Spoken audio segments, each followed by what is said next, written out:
Assalamualaikum Ustaz. Waalaikumsalam warahmatullahi wabarakatuh. Saya mau tanya, ada orang tua masih hidup tapi dia membagi harta warisan kepada anaknya, namun ada satu anaknya tidak dia kasih karena sikit pun tak dia kasih. Gimana itu Pak Ustaz? Kalau dibagi waktu masih hidup namanya hibah. Kalau dibagi masih hidup tapi diserahkan sesudah mati namanya wasiat. Wasiat tak boleh lebih dari total sepertiga harta. Itu ruko yang ada di Batam, ku kasih untuk kau, tapi nanti sesudah aku mati, apa namanya? Wasiat. Ternyata harga ruko itu 1 miliar. Harga ruko 1 miliar, warisan dia totalnya 2 miliar. Maka yang sah untuk si anak hanya 666 juta. Yang 1,3 mesti tetap dibagi kepada ahli dua. Kalau serahkan masih hidup, ambillah bulat-bulat, namanya hibah, tak ada batasannya. Kalau diserahkan setelah mati namanya wasiat. Dibagikan ketika hidup baru diserahkan setelah mati namanya wasiat. Adapun pembagian harta warisan sesudah mimda tema taya bawati. Jelas. Jadi ini kenapa pula masih hidup sudah bagi harta warisan? Inilah gara-gara tak mengaji. Makanya kalau ada acara pengajian, jangan lagi pengajian arisan, judulnya sabar, tawakal. Pengajian arisan kita pada bulan Januari 2021 ini adalah tentang warisan. Apa itu warisan? Bagaimana pembagian warisan? Bolehkah warisan dibagi ketika hidup? Apa nama hibah? Apa itu wasiat? Supaya jangan salah kaprah. Ini banyak orang tua kalau udah cerita warisan, Bu, gimana masalah warisan? Aja tanya-tanya warisan, aku belum mati lagi. Padahal setelah mati menyimpan warisan sama dengan bom atom, bom waktu yang akan meledak. Ini saya menduga bahwa si bapak ibu ini marah kepada anaknya yang satu ini, maka biar supaya jangan dapat dibaginya. Ini untuk kau, untuk kau. Adapun kau matilah kau tak dapat. Tak bisa. Maka kita kalau salah jangan salah 2 kali. Dulu salah kita karena tak mendidik dia. Dulu salah kita tak mengajar dia. Sekarang dia menjadi pemabuk, pecandu narkoba. Yang salah kita atau dia?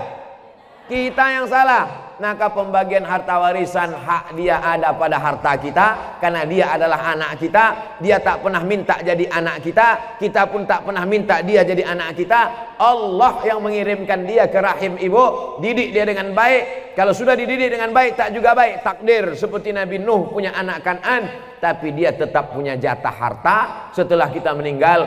Bagilah menurut ilmu faraid pembagian harta warisan. Walakum nisfu ma taraka azwajukum illam yakul lahunna walad. Kamu suami dapat setengah harta istrimu kalau tak ada anak. Fa in kana lakum waladun falahunnar rubu'u. Kalau kamu punya anak maka istri dapat 1/4, istri dapat 1/8. Fa in kana lahunna waladun falakumur rubu'u. Kalau ada anak suami dapat 1/4. Kalau tak ada anak suami dapat setengah. Istri dapat 1/4 kalau tak ada anak. Kalau ada anak, istri dapat 1/8. Anak laki-laki, lidzakari mislu hadzil unsayain. Anak laki-laki dapat 2 kali bagian anak perempuan. Jadi kalau anak perempuan 25 juta, anak laki-laki 50 juta. Karena laki-laki lebih besar tanggung jawabnya. Laki-laki membiayai nikah, laki-laki mengasih nafkah, laki-laki menjadi kepala rumah tangga, laki-laki mengasih mahar. Itulah maka laki-laki diberikan kelebihan, bukan karena Islam diskriminatif.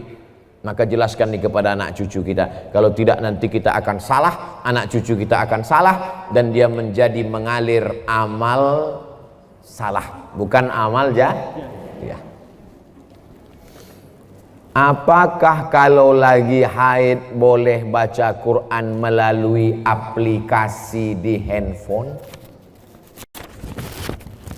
Orang yang sedang menstruasi, maaf beribu maaf, tak boleh megang Quran, tak boleh bawa Quran, tak boleh baca Quran, tak boleh masuk masjid, tak boleh sholat, tak boleh tawaf, tak boleh puasa. 7 menurut fikih Islam wa adillatuh Syekh Wahbah Zuhaili. Tak boleh megang Quran, tak boleh bawa Quran, tak boleh baca Quran, tak boleh masuk masjid, tak boleh sholat, tak boleh tawaf, tak boleh puasa.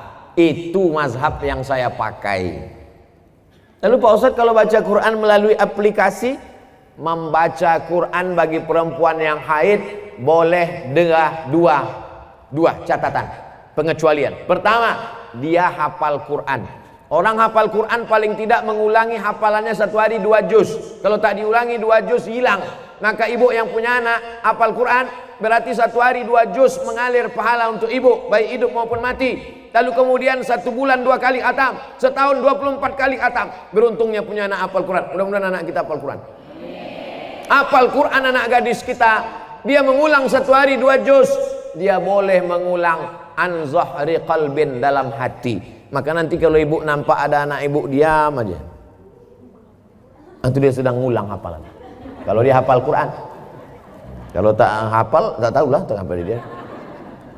Yang kedua, guru boleh membaca walaupun sedang haid, tapi ayatnya potong-potong. Guru tahfiz di pesantren, anak-anak baca ya, innallaha la yastahi ayyat riba, potong-potong, dibacanya pangkal.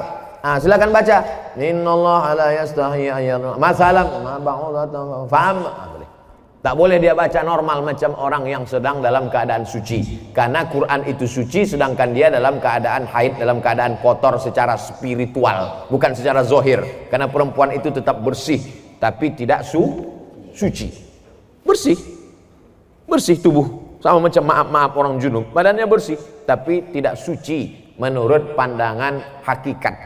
Ini yang paling penting dipahami. Samakah pahala baca Quran melalui smartphone?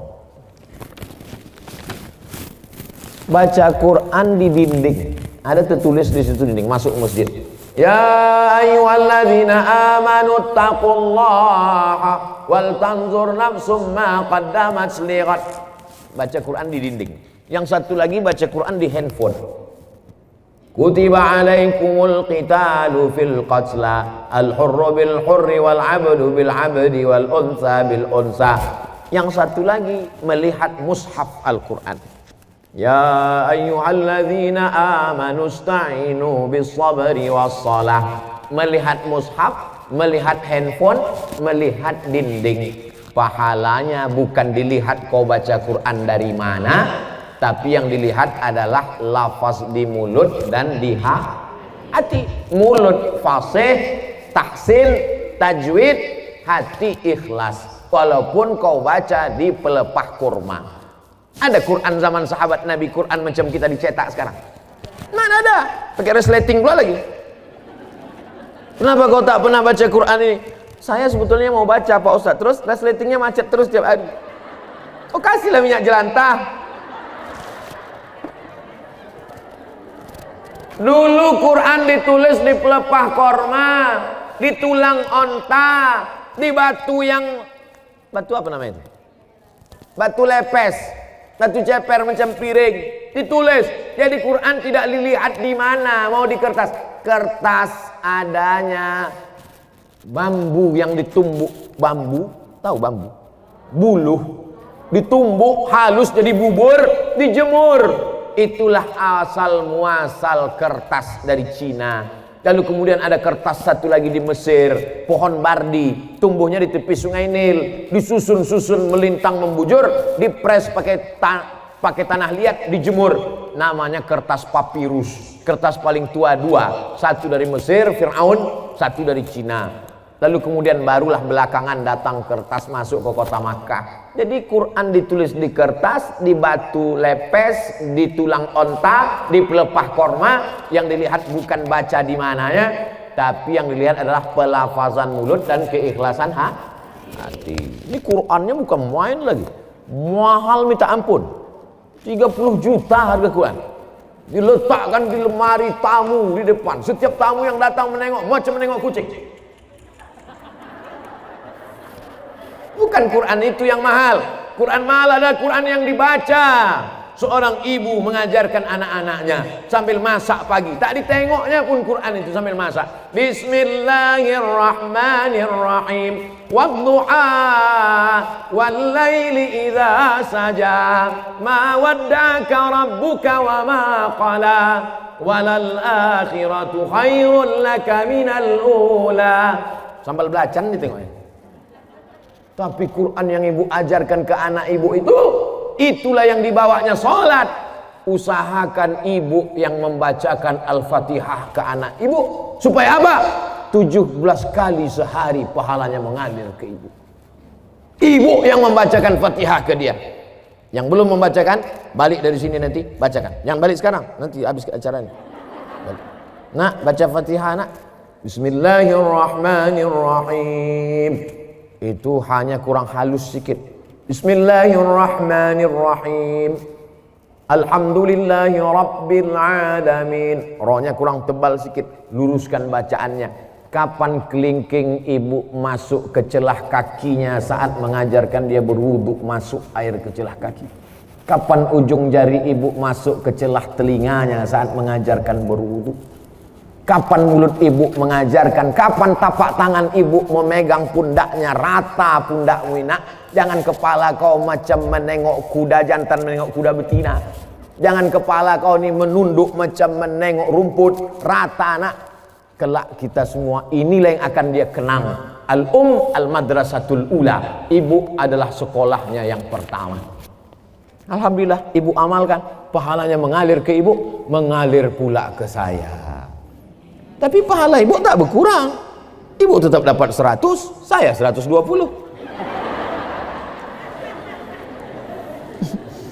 Karena saya tengok ibu macam-macam tak setuju. Assalamualaikum Pak Ustaz. Waalaikumsalam warahmatullahi wabarakatuh. Apakah seorang istri berdosa bila menolak diajak hubungan jarak jauh? Karena semenjak pandemi kita tak bisa berkumpul. Macam mana hubungan jarak jauh?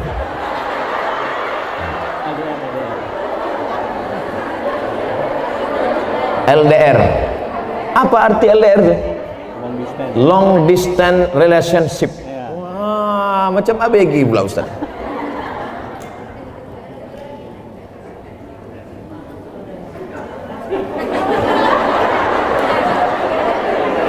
Wa'ashiruhun nabil ma'ruf. Dulu waktu akad nikah, suami ibu disuruh Pak Kua membaca ayat. Baca ini, wa'ashiruhun nabil ma'ruf. Berhubungan baiklah kamu dengan dia dengan cara ma'ruf. Ma'ruf diambil dari kata urf. Urf artinya baik menurut syariat Islam, menurut Quran, menurut sunnah, menurut kebiasaan. Maka selama tidak bertentangan dengan Quran, dengan sunnah, menurut kebiasaan, maka hubungan itu ma'ruf. Hubungan itu baik. Tapi kalau bertentangan maka tidak baik. Baik dan tak baik standarnya bukan akal. Baik dan tak baik itu dalam Islam standarnya adalah Quran dan sunnah Rasulullah Sallallahu Alaihi Wasallam. Saya mau tanya apa hukumnya menikah dengan wali tapi bukan dari ayah, abang atau adik laki-laki? Lalu dengan apa kau nikah? La nikaha, tidak sah nikah illa biwaliin, kecuali dengan wali. Wali itu siapa? Ayah. Tak ada ayah. Datuk. Tak ada datuk. Abang. Tak ada abang. Adik laki-laki. Tak ada adik laki-laki. Abang ayah laki-laki. Tak ada abang ayah laki-laki. Adik ayah laki-laki. Tak ada adik ayah laki-laki. Saudara punya abang ayah tu punya anak laki-laki. Sampai begitu. Perwalian itu ada orang. Tapi insya Allah yang 6 itu adalah, kecuali dia disapu angin puting beliung hilang semua.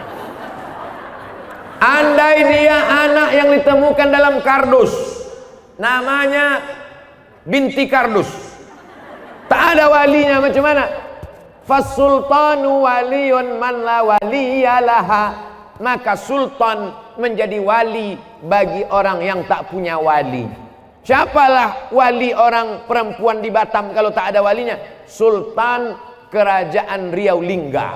Sultan Kerajaan Riau Lingga sudah menyerahkan kekuasaan kepada Presiden Soekarno. Lalu Presiden Soekarno membuat satu departemen untuk agama, namanya Kementerian Agama. Maka Kementerian Agama lah yang menerima Sultan. Lalu Menteri Agama tak sanggup turun ke Kemenak Kanwil Provinsi. Kemenak Kanwil Provinsi turun ke kota. Kota turun ke kecamatan. Itulah maka kepala kantor urusan agama tak ada perempuan. Ada kepala KUA perempuan. Kenapa? Karena KUA akan menjadi wali bagi perempuan yang tak punya. Nah, ini ke depan nanti bisa jadi kepala KUA perempuan. Dia tak ngerti sejarahnya. Karena KUA akan menjadi wali bagi perempuan yang tak punya wali. Fasultanu waliyun man la waliyalaha. Memang satu sisi Pak KUA itu sebagai pegawai pencatat pernikahan. Tapi ada dalam beberapa kasus dia bisa nanti menjadi wali pada saat perempuan itu tidak ada wali. Kalau sudah terjadi macam mana Pak Ustadz? Diulang akad nikah. Balik anak gadis kita membawa lakinya, hilang seminggu, pulang-pulang berbadan 2. Balik dia ke rumah. Mak, ini lakiku katanya. Kapan kau nikah? Aku pergi nikah kemarin. Wali kau siapa? Udah ku beli wali katanya. Enak aja sekarang, lu tak belajar. Jahil. Jangan karena takut kepada orang. Diulang akad nikahnya balik. Cari walinya yang 6 tadi. Lalu diulang. Aku nikahkan engkau dengan anakku dengan mahar. Aku nikahkan kau dengan cucuku dengan mahar. Ku nikahkan kau dengan adikku. Ku nikahkan dengan keponakanku dengan mahar sebentuk cincin emas tunai. Sah. Diulang balik. Lalu perbuatan dia dari mulai dia nikah tak jelas ke nikah yang jelas ini zina. Nauzubillah. Selamatkanlah anak-anak gadis kami ya Allah. Assalamualaikum Ustaz. Waalaikumsalam warahmatullahi wabarakatuh. Apa mazhab itu Pak Ustaz? Mazhab diambil dari kata zahaba. Zahaba artinya jalan. Mazhab adalah jalan. Kalau orang mau pergi ke Batam, ada jalannya naik pesawat. Kemarin saya naik pesawat, pesawatnya perempuan. Citylink. Asik berpantun aja di atas. Awak takut jatuh, dia berpantun. Ada pula yang datang ke Batam ini naik kapal. Bukan Titanic, kapal jelati. Nah, macam-macam. Jadi mazhab adalah jalan untuk sampai kepada tujuan. Maka untuk sampai kepada tujuan ibadah yang benar, ada rukun, ada syarat, ada wajib, ada sunat, ada makruh, ada mubah. Maka ulama menyusun. Maka ulama yang menyusun jalan itu disebut dengan mazhab Hanafi, disusun oleh Imam Abu Hanifah. Mazhab Maliki disusun oleh Imam Malik bin Anas. Mazhab Syafi'i disusun oleh Muhammad bin Idris. Mazhab Hambali disusun oleh Imam Ahmad bin Hambal. Saya menempuh jalan yang dibuat oleh Imam Syafi'i. Kenapa Ustaz pakai mazhab Syafi'i? Dulu di pesantren pakai mazhab Syafi'i. Pergi ke Mesir. Di Mesir kalau kita sekolah Bu, dibuat itu nama Abdul Somad, jinsiyah, nationality, dari negara mana? Indonesia. Mazhabnya apa? Buat mazhab Syafi'i. Datang kawan saya dari Jawa Timur, dibuatnya Hanafi. Kok kenapa kau pilih mazhab Hanafi? Senyum dia. Kenapa kau pilih Hanafi? Bukunya tipis-tipis gitu. Ada orang yang jadi ustadz juga sekarang, kawan saya. Tak boleh sebut nama, menjaga kode etik. Apa benar jika kita belajar dengan seorang guru yang kita tidak tahu mazhabnya, kita tidak bakal masuk surga? Mayoritas Asia Tenggara, Indonesia, Malaysia, Brunei Darussalam, Patani Thailand Selatan, Moro Filipina, Singapura, mayoritas kita ini bermazhab Syafi'i. Jadi kalau ada orang mengatakan, Pak, mazhab Bapak apa? Saya tidak bermazhab, saya langsung ke Quran dan Sunnah. Berarti dia imam mazhab yang kelima. Nama Bapak siapa? Imam S. Arifin.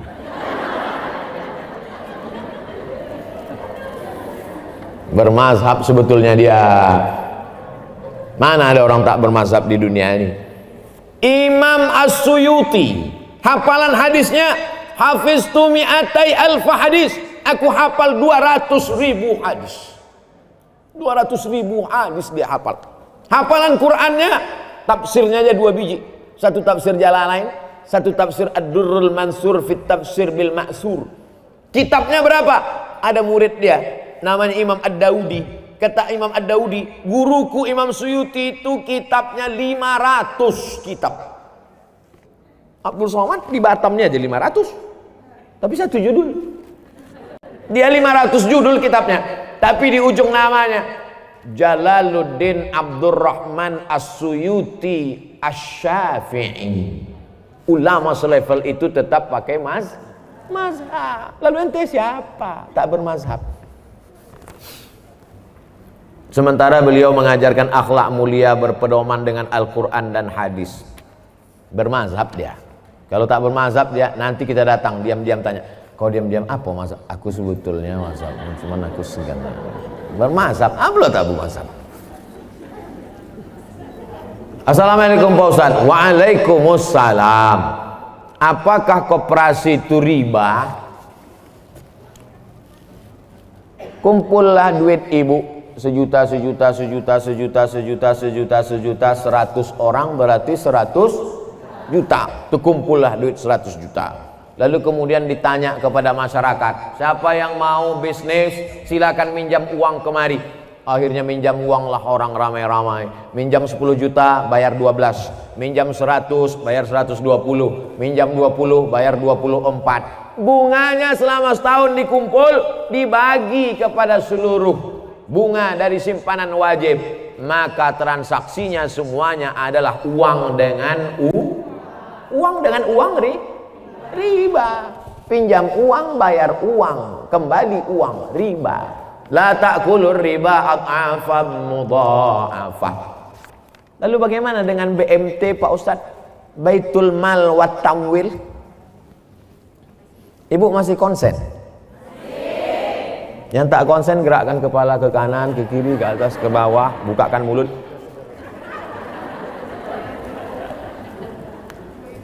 Ini koperasi, ini Baitul Mal. Udah jelas? Koperasi Baitul Mal, koperasi Baitul Mal.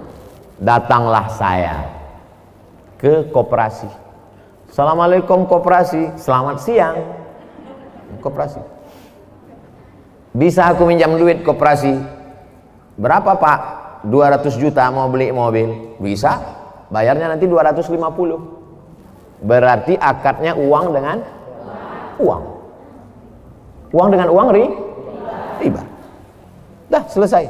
Ini koperasi. Sekarang datang saya ke Baitul Mal wat Tamwil yang syariah, koperasi syariah.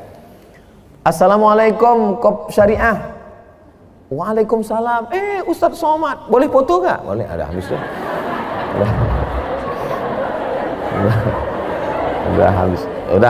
Udah habis basa-basi cerita. Apa tujuan nih Pak Ustadz? Apa tujuan Pak Ustadz? Saya mau beli mobil. Berapa harganya Pak Ustadz? 200 juta. Bisa tak minjam duit? Mohon maaf Pak Ustadz, minjam duit tak bisa. Walaupun kita udah foto, tak bisa.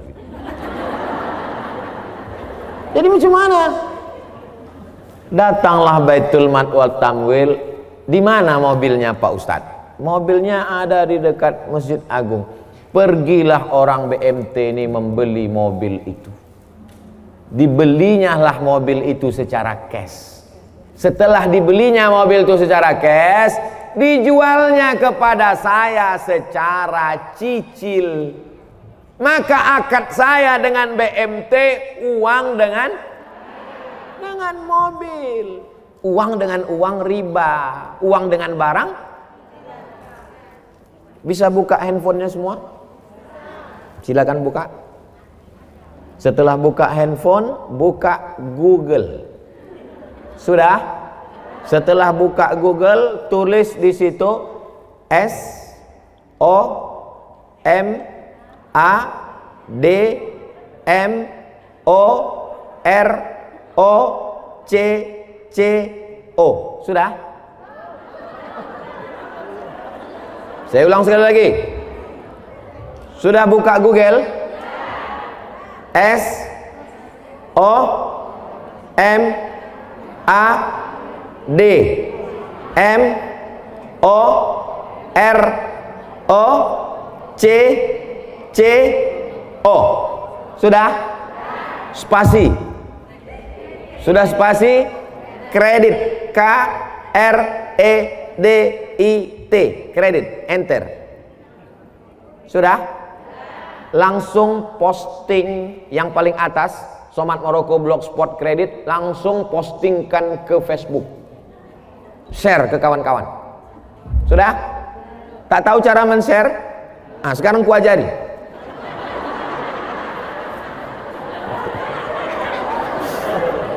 Nah itu di atas sebelah kanan yang ada titik 3, picit itu. Habis itu pilih FB di bawah, sama Instagram, sama pilih 3 sekali, Facebook, Instagram dengan WhatsApp. Share, bagi ke kawan-kawan tentang bolehnya akad uang dengan barang. Dah, setelah nampak tulisannya bisa baca di situ. Kredit. Kita baca ya. Majma' fikih, lembaga fikih Islam membolehkan jual beli dengan tempo jangka waktu pada konferensi ke-6 yang dilaksanakan di Jeddah pada tanggal 17 dan seterusnya. Bawah. Apa dalilnya? Jawaban, jual beli kredit itu tidak ada keberatan di dalamnya, artinya boleh jika waktu dan tambahannya diketahui berapa bulan, berapa tahun, berapa hari, meskipun harga kredit lebih mahal daripada harga kontan, karena penjual dapat manfaat. Penjual dapat manfaat tambahan harga, pembeli mendapat manfaat tempo jangka waktu. Mana dalilnya? Disebutkan dalam Sahih Bukhari dan Sahih Muslim bahwa Barirah dijual oleh tuannya. Barirah itu orang, waktu itu boleh menjual orang, budak hamba sahaya. Barirah dijual oleh tuannya dengan cara kredit selama 9 tahun. Jadi kredit zaman Nabi itu lebih lama dari sekarang. 9 tahun kreditnya. 1 tahunnya bayar 40 dirham. Ini menunjukkan bolehnya jual beli kredit karena tidak ada unsur gharar, ketidakpastian. Ke koperasi pinjam uang, bayar uang, berlebih uang, riba. Ke Baitul Mal wa Tanwil, kita transaksinya adalah antara uang dengan barang. Jelas? Jelas semua. Tak ada yang tak jelas. Wallahu a'lam bishawab. Baik, terima kasih Ustaz. Alhamdulillah pertanyaan sudah diakhiri semua. Dan sebelum diakhiri ada satu pertanyaan Ustaz. Ini satu pertanyaan spesial dari Radio Ustaz. Dari pendengar yang hari ini belum mendengarkan acara kita kesempatan kali ini. Pertanyaannya singkat padat jelas. Ini yang baik-baik kalau saya. Yang pertama itu atas. Yang atas saja, satu. Assalamualaikum. Waalaikumsalam warahmatullahi wabarakatuh. Allahumma salli ala Muhammad. Allahumma salli ala Sayyidina Muhammad wa ala ali Sayyidina Muhammad. Ustaz, saya ingin bertanya di luar tema. Dari tadi luar tema semua. Bagaimana cara menghadapi istri yang suka cerewet?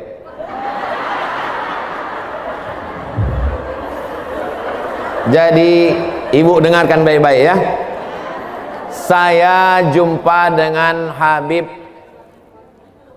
Habib Ali Ba'agil. Kata Habib nih cerita, ada di Yaman itu sumur tua. Jadi di sumur ini ada jin. Di dalam sumur ini ada jin. Suatu hari menimba airlah ibu-ibu. Menimba air, rupanya timba ini terlalu berat. Ibu ini pula orangnya slim. Akhirnya tertarik timba itu, jatuh dia ke dalam. Masuk dia ke dalam sumur itu. Lalu kemudian datanglah suaminya mencari. Dicari-carinya, ditengoknya, ada tanda-tanda kalau bininya masuk ke dalam sumur. Akhirnya diulurkannya tali. Diulurkannya tali timba, ditariknya. Maksudnya mau menyelamatkan istrinya tadi. Naik jin. Naik jin itu kan. Akulah penghuni sumur ini. Ditanya sama suaminya tadi, kenapa kau naik? Aku tak tahan direpeti bini kau di dalamnya. Kau kok tahan kali? Aku baru 2 menit udah pokak telingaku dalamnya. Jadi rupanya jin-jin itu pun tak tahan juga. Itu sanadnya dari Habib Ali Ba'agil.